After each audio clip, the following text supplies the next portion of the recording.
Hello everyone, I hope all of you are doing good. So SSC JE के 2023 के result में बहुत सारे बच्चों ने क्वालिफाई किया है। ढेर सारी उनको बधाइयाँ। और इस इंटरव्यू के कंटिन्यूएशन में आज हमारे साथ है विक्रम सिंह जी। विक्रम सिंह फ्रॉम राजस्थान, जयपुर। सो उनके इस जर्नी को हम जरा बात करते हैं उनसे कि उन्होंने इस प्रिपरेशन में क्या स्ट्रेटेजी अपनाई थी और क्या उनका इसमें एक्सपीरियंस रहा है। Let us share all the experience along with the students. जो भी स्टूडेंट्स इसकी तैयारी कर रहे हैं एसएससी जेई की, वी होप कि ये सारे उन एस्पिरेंट्स के लिए बड़ा हेल्पफुल रहेगा। Hello Vikram, many many congratulation from the master learner and I master team. धन्यवाद सर। तो ये बताओ कि कैसा लग रहा है after selection in in SSC JE 2023? हाँ सर, पहले से तो बेटर ही फील हो रहा है। थोड़ा प्रेशर था तो थोड़ा सा प्रेशर रिलीज ही हो जाता है। सो एक बात बताओ, तुम्हें इस बार प्रॉब्लम नहीं लग रहा था? जेई मींस का अलग से इन लोगों ने एमसीक्यू कर दिया था, तो टेंशन में नहीं थे तुम? हाँ सर, थोड़ा तो थे कि पता नहीं कैसा पेपर आएगा, क्या आएगा। एकदम न्यू पैटर्न है। पहले कन्वेंशनल लिखा था मैं। पहले भी ओके मेरा सिलेक्शन हुआ था, मुझे बीआरओ डिपार्टमेंट मिला था। ओके। तो पहले की अच्छी स्ट्रेटेजी थी, अच्छी तैयारी थी। तो फिर से इन्होंने पैटर्न चेंज कर दिया था, तो थोड़ा सा दिमाग में शंका तो थी कि पता नहीं कैसा पेपर आएगा। सो कितना क्वेश्चन तुमने अटेम्प्ट किया होगा मेंस में इस बार? मैंने किया था सर 76। 76 questions, right? तो 76 में फिर मार्क्स कितने आए तुम्हें मेंस में? सर मेरे मार्क्स थे 184। सो एंड व्हाट इसमें प्री में कितना नंबर आया था? प्री में मार्क्स था सर मेरा 116 के आसपास थे सर। सो विक्रम, ये एक बात बताओ कि तुम्हारा जो रिवीजन का पार्ट है, जिसमें कि एक तो पूरा का पूरा सिलेबस है और एक तरफ हो जाता है तुम्हारा टेस्ट सीरीज का पार्ट या क्वेश्चन प्रैक्टिस का पार्ट, इन दोनों चीजों को मैनेज कैसे करते थे? सर पहले तो मैंने शॉर्ट नोट्स बना रखे थे, तो शॉर्ट नोट्सों को रिवाइज कर लेता था। फिर मेरा ज्यादा फोकस टेस्ट सीरीज पे ही रहता था। ओके टेस्ट सीरीज के थ्रू मैं रिवाइज करने की कोशिश करता था कि जो टॉपिक मेरे पे नहीं आता था। मैंने ये मास्टर लर्नर की टेस्ट सीरीज ली थी, उस पर मैंने अच्छे से टेस्ट दिए थे। हर टेस्ट को मैंने एनालिसिस किया था। बाद में जो क्वेश्चन मेरे पे नहीं होते थे, उन्हीं क्वेश्चंस को सिर्फ मैं उन टॉपिकों में से देखता था। वरना बाकी क्वेश्चंस उन्हीं टेस्ट सीरीज में से ही कंप्लीट हो जाते थे, और विद सॉल्यूशन टेस्ट सीरीज में दे रखे थे, तो वहां से भी ओके। काफी हेल्पफुल हो जाती थी। वहीं से पढ़ लेता था मैं। तो ये टाइम जो है तुम्हारा, पूरे एक दिन का जो समय है, उसको कैसे डिवाइड करते थे? कुछ प्लान रहता था डिवाइड डिवाइड का, या बस जस्ट एक कोई 8-10 घंटे का पूरा स्ट्रेच में पढ़ाई करना है, दैट्स ऑल? सर एक तो मैं टेस्ट सीरीज रीजनिंग के लिए तो एक टेस्ट लगा लेता था 50 क्वेश्चंस का 35 मिनट्स में। और सिर्फ उसमें कोई 2 4 5 क्वेश्चन ऐसे होते थे जो नहीं आते थे, सिर्फ उन्हीं को देख लेता था। ओके और टेक्निकल के लिए तो मैंने टेस्ट सीरीज लगा रखी थी। एक आध दो कोचिंग और थी, उनकी भी ले रखी थी, तो सिर्फ टेस्ट सीरीज पे पढ़ता था। और जीके के लिए जरूर सर मेरी कमजोर थी। जीके में मेरा बहुत कम मार्क्स आए थे।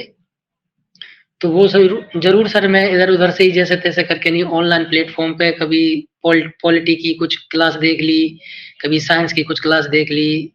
तो सर इस तरीके से मैनेज करता था। सो पर पूरे दिन में कितने घंटे की पढ़ाई कर लेते थे तुम? पढ़ाई तो सर इस बार मेरी कमी हुई थी, क्योंकि मैं पहले बीआरओ में सेलेक्ट हो चुका था, तो वहाँ मेरा मेडिकल था, तो मैं वहाँ चला गया था, तो वहाँ काफी टाइम वेस्ट हो चुका था हमारा।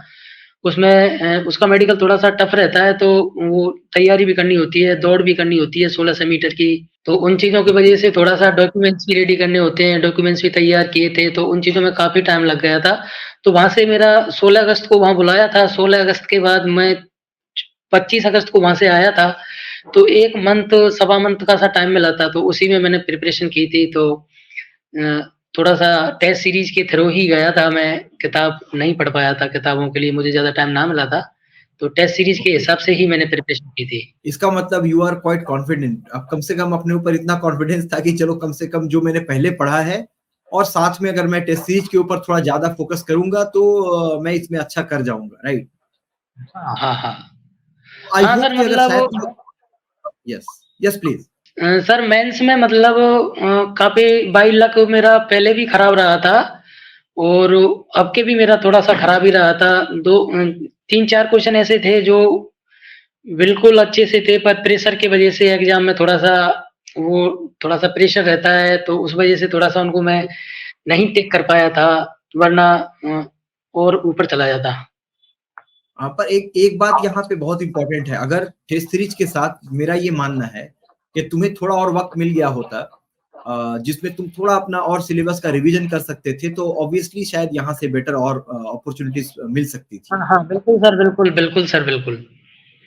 क्योंकि समय कम हाँ, था बिल और तुम्हारे पास में समय, लेकिन ये साथ में एक सारे स्टूडेंट्स के लिए भी बड़ा एक इम्पोर्टेंट मैसेज है यहाँ पे कि समय कम रहने के बावजूद अगर अगर आप में वो जज्बा है, if you want to give the exam, कि मुझे एग्जाम लिखना है, तो आप अपने रास्ते निकाल लेते हो। जैसे कि विक्रम ने निकाला एक रास्ता, समय कम था इनके पास में, बट इनको एग्जाम फिर भी लिखना था, तो इन्होंने ज्यादा फोकस टेस्ट सीरीज के थ्रू किया। पहले इन्होंने पढ़ाई करके रखी थी, कॉन्सेप्चुअल क्लैरिटी थी इनके पास में, फिर लास्ट मोमेंट पे इन्होंने सारा फोकस जो है टेस्ट सीरीज पे करके और अकॉर्डिंगली इन्होंने एग्जाम लिख दिया। बट ये एक बात हो गई कि जिनके पास ऐसे सर्कमस्टांसेस क्रिएट हो जाए कि समय कम हो, वो फिर भी मैनेज कर सकते हैं चीजों को। But at the same time ये बात भी समझने वाली है कि आप ये सोच के देखो कि जिसके पास समय है, वो टेस्ट सीरीज के साथ अगर अपने पूरे रिवीजन को भी ठीक से रखे, तो उसके लिए हमेशा अच्छे ऑप्शंस बन सकते हैं, राइट? बिल्कुल सर, अब मुझे प्री के लिए 1 ही मंथ का टाइम मिला था सर, और 1 ही मंथ में मैंने सारी चीज़ें कवर की थी, और थोड़ा-सा प्री में मेरा मार्क्स कम रहा था। पहले मेरे 125 थे, अब के मेरे 116 के आस-पास थे, कुछ ऐसे ही थे, नहीं तो कि थोड़े प्री में इस बार पहले के कंपैरिजन में प्री का जो क्वेश्चन था उसका लेवल थोड़ा सा ऊपर था। तो ये जो तुम्हारा कंपैरेटिव स्टडी है पिछले वाले के मुकाबले में, तो थोड़े चांसेस तो थे कि हाँ, पीछे के मुकाबले इस बार थोड़े कम आने के चांसेस थे। क्योंकि पहले जो सवाल थे वो सवाल काफी रिपीटेड वे में आते थे, और बहुत सारे ऐसे सवाल होते थे जो बहुत ही ज्यादा इजी होते थे।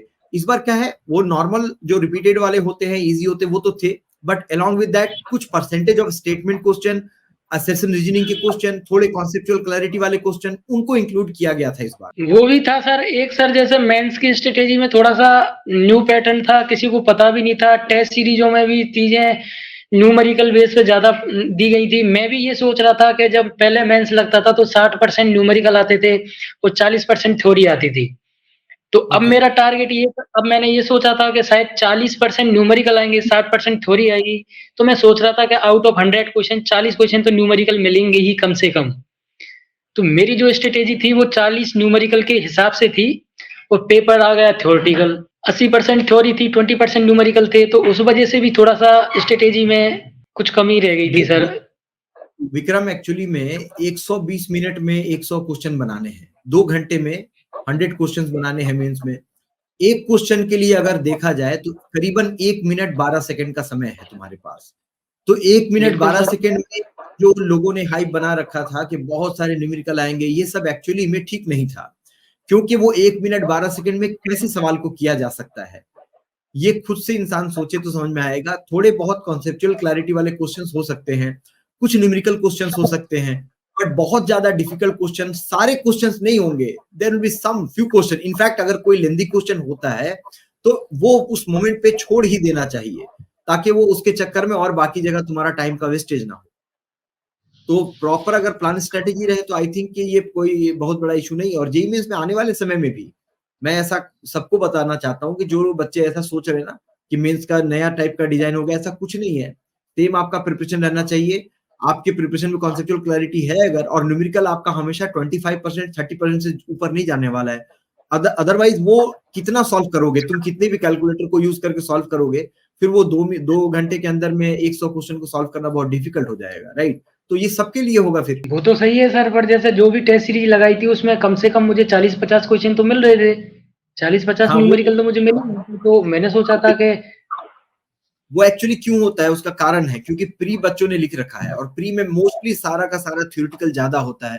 तो ये अज्यूम कर रहे थे कि प्री की उनकी प्रिपरेशन ऑलरेडी हो गई है, तो थोड़ा उनका न्यूमेरिकल का प्रैक्टिस रह गया है, और इस कारण से कोई भी टेस्ट सीरीज प्रिपेयर करेगा थोड़ा सा वेटेज उसको ज्यादा देगा, ताकि वो प्रैक्टिस से पीछे ना रह जाए, राइट? इट्स नॉट अबाउट कि वो उस तरह का ही उनका रेशियो रहेगा न्यूमेरिकल का, बट हाँ उनकी प्रैक्टिस को पूरा कराना हमारा मेन मकसद भी रहता है। हाँ, वो भी एक बात है सर, वो विक्रम, अभी तो तुम नेक्स्ट अभी तुम्हारा टारगेट क्या है फिर? क्या तुम दोबारा फिर लिखोगे एग्जाम? हाँ सर, फिर से सीपीडब्ल्यूडी का टारगेट है कि सीपीडब्ल्यूडी। तो नेक्स्ट टाइम लिखने के लिए तुम्हारे पास में अभी फिर से दोबारा बीआरओ से रिलेटेड समय थोड़ा ही कम ही मिलेगा, और अभी 5 महीने बचे हैं, तो इस बार लिखोगे शायद तुम फिर से एग्जाम? हाँ सर, मेरा टारगेट रहेगा कि अभी मैं ना जाऊं बीआरओ में, जो इसमें 3 बार बुलाते हैं, तो जो लास्ट टाइम बुलाएंगे उसमें देखूंगा। वैसे मेरा मन नहीं है सर जाने का, बीआरओ मुझे ज्वाइन करने का भी मन नहीं है। एक्चुअलिटी में आपको मेरे दिल की बात बताऊं तो मैं बीआरओ ज्वाइन नहीं करना चाहता। वो तो देखो भाई, किस्मत की बात है, वरना मैं सीपीडब्ल्यूडी ही नहीं, मेरा ये टारगेट अच्छी है। बात है, ऐसा कुछ नहीं है। You always have a selection, इंसान का अपना ऑप्शन है, अपनी प्रायोरिटी है। विक्रम, तुमने पढ़ाई कहाँ से कर रखी है? कॉलेज कहाँ से तुमने कंप्लीट किया है? हाँ सर, मैं प्राइवेट कॉलेज से पढ़ा हुआ हूँ सर। मैं जगन्नाथ यूनिवर्सिटी कॉलेज है मेरा, यहीं जयपुर में है। और लोग बात कहते हैं कि प्राइवेट कॉलेज वाले कुछ नहीं कर सकते, कुछ नहीं कर सकते। पर सर ऐसी कोई बात नहीं होती कि प्राइवेट कॉलेज वाले कुछ नहीं कर सकते। ये सारा खेल मन का रहता है। बिल्कुल बिल्कुल। अगर इंसान मन में ठान ले और मन में रख ले, तो कोई चीज उसके लिए ऐसी इम्पॉसिबल नहीं होता कि वहां नहीं पहुंच सकते, वो नहीं कर सकते। काफी डर लगता था स्टार्टिंग में कि हाँ भाई, आईआईटीएन वाले हैं, गवर्नमेंट कॉलेज वाले हैं, हम कहाँ टिकेंगे, हमारा क्या ही होगा। पर ऐसी ये सारी चीजें सर गलत हैं। अगर कोई बंदा अपने मन पे रख ले, और तो प्राइवेट वाला बंदा भी बहुत ऊपर जा सकता है और बहुत कुछ कर सकता है। बिल्कुल, सच और साहस है जिसके मन में, अंत में जीत उसी की है, राइट? हाँ सर। तो विक्रम, वेरी नाइस मैसेज। सारे जो तुम्हारे जूनियर्स थे, आई थिंक, जो भी जगन्नाथ यूनिवर्सिटी से या बाकी जो तुम्हारे और भी प्राइवेट कॉलेजेस से जितने भी तुम्हारे जूनियर्स हैं, आई होप ये सबसे अच्छा मैसेज है कि अगर तुम चाहते हो क्वालिफाई करना, no, there is no restriction. तुम compete कर सकते हो, क्वालिफाई भी कर सकते हो, बट हाँ, तुम्हारा अपना मोटिवेशन होना चाहिए कि तुमको वो compete करके और तुमको एक एसएससी जेईई में रैंक लेके आना है, राइट? बिल्कुल sir. So other than that, क्या आप और कुछ मैसेज देना चाहोगे अपने सारे जूनियर्स को यहाँ इंटरव्यू हाँ के सर, जरिए? मैसेज तो मैसेज तो मेरा यही रहेगा सर कि कभी भी इंसान को हिम्मत नहीं हारनी चाहिए। और ये दौर होता है, इसमें काफी टाइम लगता है और काफी परेशानियां आती हैं। सभी तरीका के लोग, सब जब सर वक्त थोड़ा खराब होता है तो कोई साथ नहीं देता आपका। सारे लोग बाग आपका साथ छोड़ जाते हैं और कोई आपको हिम्मत भी नहीं बढ़ाएगा। तो सेल्फ मोटिवेटेड रहना होगा और सिर्फ अपना टारगेट को अपने दिमाग में रखना होगा। और अपनी बस कुछ नहीं, सारी चीजों को छोड़ के एग्जाम को अगर आप टॉप पे रखोगे, तो कहीं न कहीं सफलता मिलती है सर। अगर लक्ष्य को अपने बिल्कुल ध्यान में रखा जाए और उसके लिए लगातार मेहनत की जाए, तो टाइम लग सकता है सर, पर सफलता ज़रूर मिलेगी और इंसान वहाँ पहुँच सकता है, जहाँ पे वो पहुँचना चाहे। बिल्कुल, करत करत अभ्यास ते जड़मति होत सुजान, रसरी आवत जात ते सिल पर पड़त निशान। तो भाई, निरंतर बिल्कुल बने सर, रहो बिल्कुल। और अपने इस प्रयास को मत छोड़ो। अगर तुमने एक टारगेट अपना अचीव करने के लिए अपना एक गोल डिसाइड किया हुआ है, एक टारगेट को अचीव करना है, तो तुम्हें उसमें बने रहना है।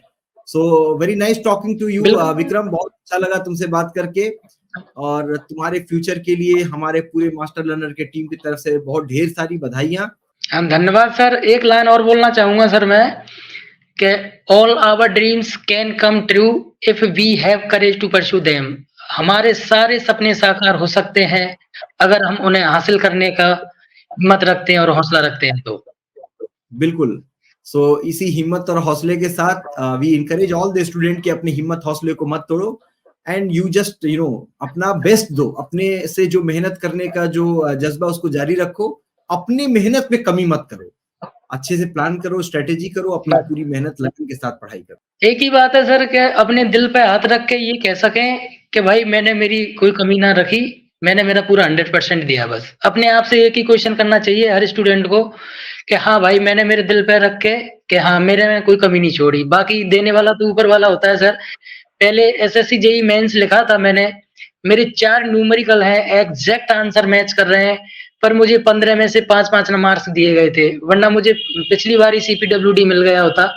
पर अब ऊपर वाले ने नहीं दिया तो नहीं दिया, उसमें क्या कर सकते हैं सर। पर मैंने मेरे दिल यस, पे हाथ रख के एक ही क्वेश्चन पूछा मेरे से, कि भाई मैंने मेरा 100% एफर्ट दिया था, अब देने वाला ऊपर वाला था। बस मेहनत मेरी, रहमत उसकी। बिल्कुल बिल्कुल। So nice talking to Vikram once again, thank you very much, and बहुत सारी ढेर सारी शुभकामनाएं तुम्हारे फ्यूचर के लिए। Thank you Vikram. धन्यवाद सर, धन्यवाद।